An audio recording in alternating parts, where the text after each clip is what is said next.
did the consultants give any estimates of the costs? And where do we think the money's going to come from for all these great ideas? And while my chairs are thinking about that, why don't I take a stab at it? First of all, I consider the next phase of this to be planning for implementation, and I think it is appropriate that we would put cost estimates on some of these projects, and that might help us in terms of our prioritization. And if we think the money's coming from taxes, I think we need to think otherwise. There are many sources for the money. But one overriding thought I want to leave you on this topic, and that is, have any of you been to the St. John's Divine? It's off the Columbia University campus in New York City. It is a beautiful cathedral. It is the largest cathedral in this hemisphere. It was designed over 100 years ago, and they began building it over 100 years ago, and it's almost complete. But if they hadn't had a plan, if they hadn't had a vision, if they hadn't begun, it would never have been built. Creating an attractive town is a lot easier than building the largest cathedral in this hemisphere. I think planning and reaching consensus on what we think is an attractive town is an important step. And we will take them one incremental step at a time. We will find the money or the volunteer time or the grants to get it accomplished, but we need to have a vision. And as I said before, if we don't, then the town will change, but it will change in an uncoordinated and maybe even unattractive fashion. Better that we have an influence over that. So that's my thought. Now I open it up to any chairs that would like to comment. Just to say a few words about that. Our committee did address cost issues. In fact, every time we come up with an idea, what comes in the back of your mind is how we're going to pay for it. And as you see all the ideas that you saw here tonight, you see probably the potential of being a fairly high-cost project that we have in front of us here over, hopefully, well, probably a long period of time. But there are some things here that we should break down. We should break down into probably, you know, what's near term and can get done on a reasonable basis. And I think there's a lot here relative to even the streetscaping in the town, whether it be benches, whether it be some lighting, whether it be, you know, flower planters, whether it be fixing some sidewalks, trying to bring one end of town, you know, in line with the other end of town. I think these are the kinds of things that if we approach these things immediately, identify what they are, and start seeing a little bit of results from it, then I think it will be a positive approach to attacking some of the larger, more costly things that this town really needs. But there are some aesthetically designed things that we can do immediately that are very, very low cost. And I'm sure that, you know, working with businesses, working with the community, working with the town fathers, you know, these are the kinds of things that we should do right away. Thank you, Jeff. Any other thoughts on that? Andrew? If we do form this public-private partnership that has the capacity as a nonprofit to go after grants and also has the input of branding and great design, something as utilitarian as a park bench, if we have a look to our benches in town, can be made like the Kennedy Rocker in terms of having an emblem of the town. So instead of taking home a t-shirt, take home a bench, you know? And then that becomes an income and marketing producer that then feeds the coffers for the low-hanging fruit that doesn't require as much expense. I mean, there are creative ways to get this done, and I think we just, as a town, need to put our heads together.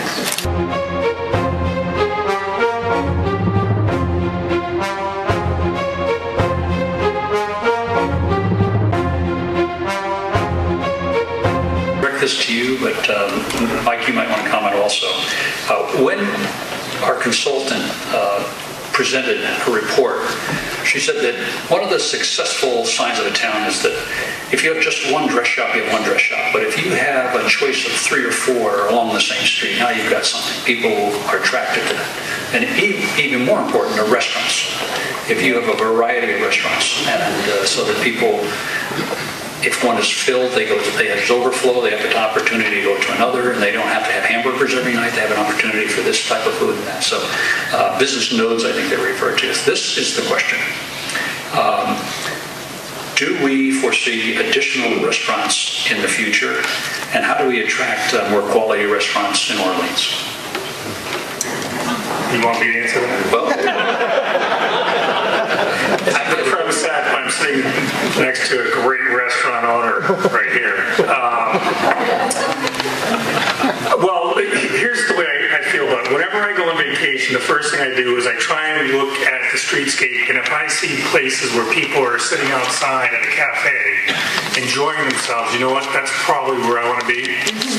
So, you know, you can look at cars as well as looking at the ocean going back and forth, but the reality is if you get people comfortable, and that's either with a variety of stores, shops, restaurants, establishments, whatever, but we could probably, I think there's a way in our future vision to make it so everybody can all benefit and be enhanced in their business relationships.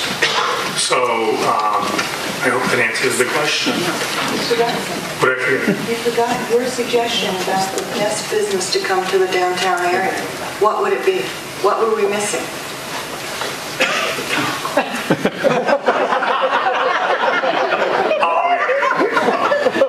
My idea was to get a brewery in the middle of downtown. You'd all be happy, but we can work on that. sure can. I'll follow up with this. I'm going to agree with Todd. I think good competition is good for any town. As a restaurant owner, you know, there's nothing glamorous about being the only restaurant in town. There's a lot of work involved in trying to create a destination for your single restaurant. I think that the more the restaurants, the more competition in other businesses and services just breeds success. It does. The town becomes a destination, not your individual business. We felt a little of that down in Eastham. I mean, we had people in uproar with Dunkin' Donuts coming into Eastham across the street from the Hole in One donut shop. It was in our best interest to just lay low and let it develop. But I got to be honest with you, the moment they moved in town, our business actually went up. So I'm all for it. Am I crazy about franchises? No, I'm not. I'm a true believer in mom and pop. I think there's a certain flavor, service, value of service, interest in the people that live in the community. I think that's what mom and pop shops offer. But if there's more people out there that really want to get involved and have a business in town, I think the town's going to have to look at their bylaws and allow certain size cafes in the village center. It may not be indoor seating at the capacity of 40, but maybe you could have a seating of 30 or 20 and have outdoor cafes and outdoor seating, because people love to watch people. We all people watch, and I think that's what people want to do.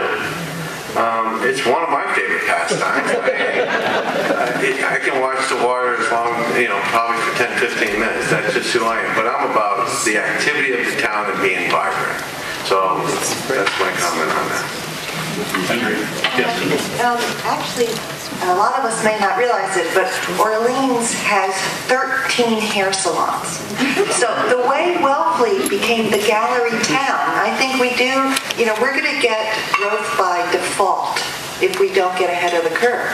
So we can decide to be the restaurant row of the Outer Cape, or we can decide to set up a gallery kind of square that I think is happening, where Todd has just opened his new gallery. We can get ahead of the curve, as we've said tonight, and decide who we want to become.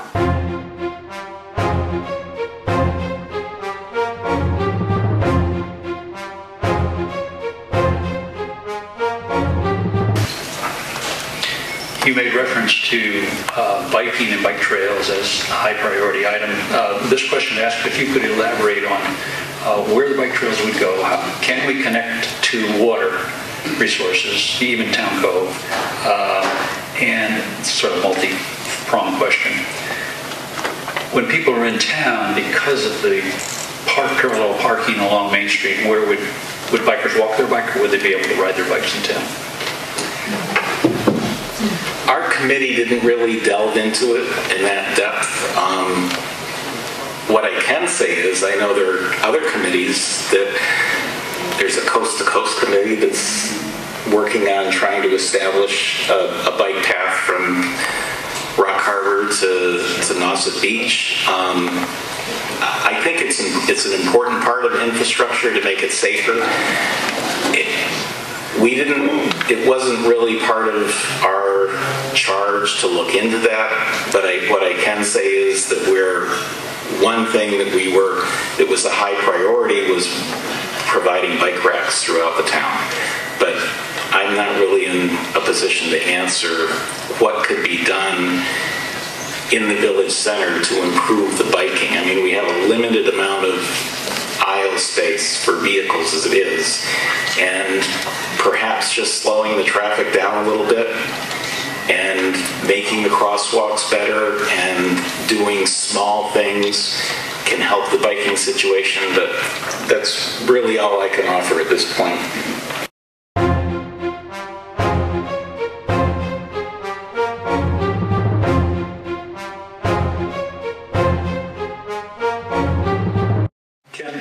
Ken, a question for you. There has been discussion in the past about a trolley from Nauset Beach to Skate Beach.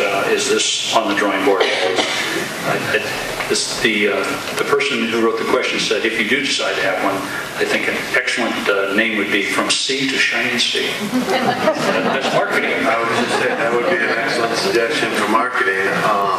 Yes, there was some crazy ideas thrown around, which when you're talking about long-term vision, you have to remember that you're looking 15, 20 years out. There's new technology falling on our laps every day. I think the trolley is the concept. Actually, it's physical system or vehicle, but I think the idea is that there will be a need to connect the large parking lots that are scattered on the outside of the village center. I think a trolley needs it. You have an existing parking lot. They're not going to go away unless you just rip them all up and relocate everybody. It's just not going to happen. So I think by having the parking lots, you can have an area where it's protected. It's good for public safety, proper lighting. Folks can park, congregate, be picked up, and be able to move from one node to the next. Whether it's going to be the physical mechanism or trolley device that's going to do that, I don't know. But there will be solutions. We also threw out the idea of a pedicab, which I think is wonderful. I think it will be different. I think it will be interesting.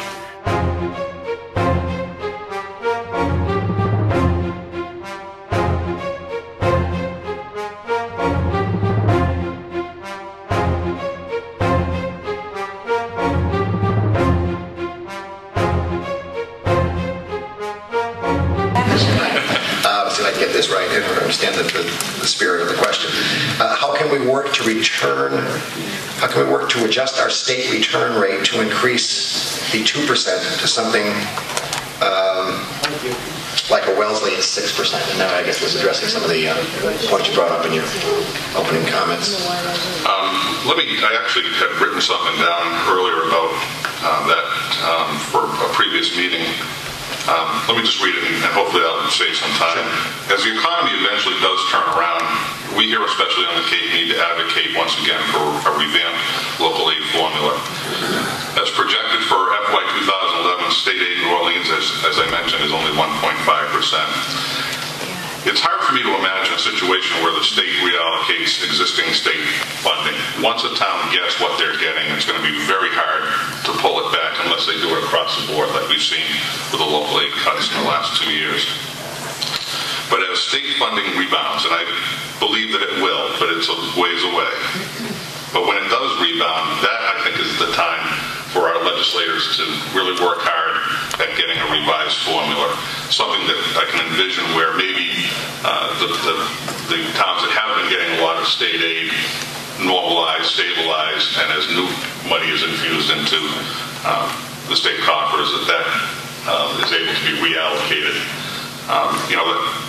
The formula is not perfect. I have not designed a formula that I think is better. That's for greater minds than me. But sometimes I think progressive taxes can go too far, and in my opinion, the local aid formula has gone way too far. Thank you.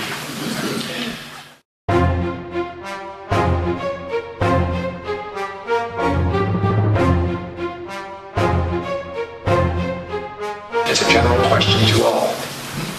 Where's the future growth? What industry will add jobs? It's a 10-point toss-up. I'm going to jump in on that because I got cut off early and didn't get to the good stuff. So, I think the point I was really wanted to make tonight is I think we're kind of in a catch-22. I mean, we developed the Cape into a lovely place that we all have a great fondness for. We've done a lot of good things in the Cape, as far as preserving open space, trying to limit the growth and be able to control development and all that.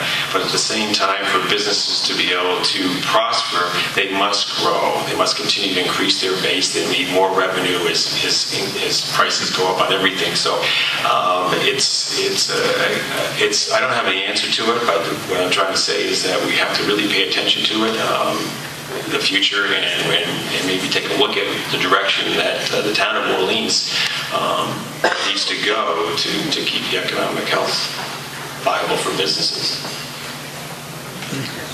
Anyone else? I'd like to add something about a new infrastructure project that's coming to Cape Cod called Open Cape. You may have already heard about this, and it's a larger pipeline to bring data through the internet to all the way down to the tip of the Cape into Provincetown. Right now we have, I'm not a technology specialist, I'll just say that as a caveat, but I do know like the broad issues in that are that we have a very tiny pipeline and large data files don't travel well across in this pipeline, and I know that there are reports from Provincetown, some of the bed and breakfast owners, their reservation systems go down. I've heard of one business who was a financial management company that wanted to locate in Provincetown and felt like they didn't have reliable internet service and instead located in Harwich. I think that with the coming of Open Cape, there's an opportunity for more sophisticated, creative businesses to locate on the Cape, like architectural firms or design firms that have more sophisticated files that can be uploaded and traveled. Lots of people that have them now, they do work in the middle of the night. And this is something that I've become sensitized to through talking with Teresa Martin and Gary Delius, who have really led the charge on getting Open Cape here. And I think they raised $23 million, and they're now in the process of hiring a contractor to lay down the pipe. So I see that as a potential economic development opportunity when the infrastructure gets here. Anyone else care to comment? Bob? Yeah, I'll jump in just to touch upon a point that I made earlier, which is there's been a huge build-out on the Cape, a lot of new construction over the last, say, 20 years. It's now becoming older construction. In other words, it's going to need new roofs, it's going to need new kitchens, new bathrooms, new tile, in the kitchens and bathrooms. All these things are in the trades, and again, to touch upon an earlier point, when you look at what people in the trades are being paid, rightly so, they're being paid a lot of money. Look at next time you hire a builder to come in and redo your kitchen, see what his hourly wage is. Those folks can't afford to buy real estate here, so I think that as we go forward, there's going to be job opportunities there. There'll be renovations. I think these big McMansions that we all get so weary of, I think those are coming to a quick close for a host of reasons, and that does not break my heart. The rules and regulations, a lot of those big houses were being built close to the water, and of course we now have bylaws that make that difficult to do, and I think that's a good thing. But folks will want to renovate and add on, and you're going to see the transition from new building to those sorts of projects. And again, I think there's a future there. Those are real jobs. We haven't talked a lot about the medical profession. People have this notion that young people can't move here. Well, both of my sons are here. One has his own business and does well, and my younger son is an ER nurse at the hospital. And as you would imagine, those are decent jobs as well. So it's the medical profession on the Cape, because of all of us aging folks, has a very bright future. So I think there are some opportunities out there.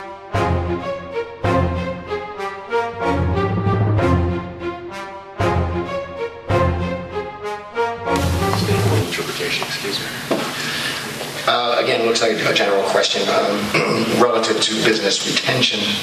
Online buying is not just a geographic issue, it is a matter of product availability.